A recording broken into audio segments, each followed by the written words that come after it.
Right. I'm Stephen Story. I'm the president of James River Transportation.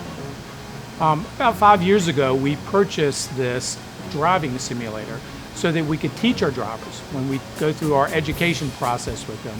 We teach our drivers how to and create these scenarios that we just can't create in the real world. We can create what happens if there's equipment failure, bad weather situations.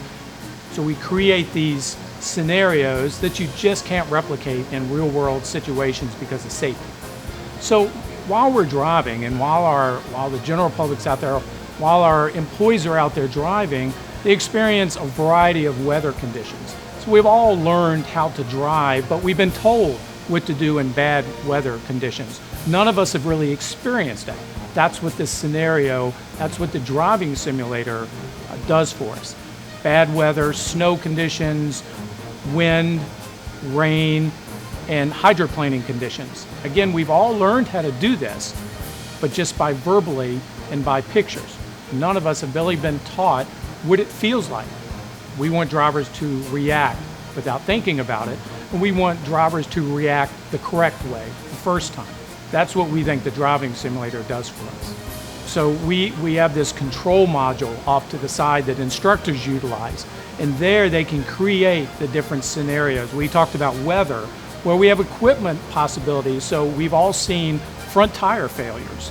And if you have a front tire failure, if you don't react properly, you could crash. And most people are not trained if they've never gone through that scenario in a real life situation. So the instructor can use this operation console to create these scenarios. Once these scenarios are done and the operator and the driver goes through that, we can also go back and replay it. We can talk about it. We can replay the scenario and see what the driver did correctly and coach them so that they continue to do it correctly throughout their training process. We have locations throughout Central Virginia into the Todd-Ward area, so we needed this to be mobile.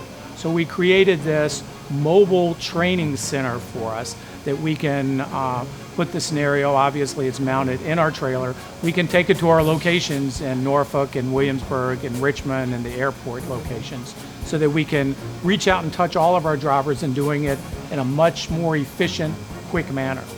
I don't know if there's any private motor coach carriers around here that have a driving simulation system like this. We think our safety system does a great job, and we've had a long history of really low numbers of incidents that we have. We're always trying to build on that, and this helps us to build on our safety program. So not only does it help us teach specific driving skills, it helps us to build on our safety culture. So the investment that we make and the time and commitment that we utilize and the time and commitment that we bring into our safety program changes and helps us build upon our safety culture. We invested in this simulator to build and to help our safety program. Much of our safety program goes unnoticed to our clients, but it's something that we do in the background that our clients don't necessarily see to ensure a great experience that they have with us every day.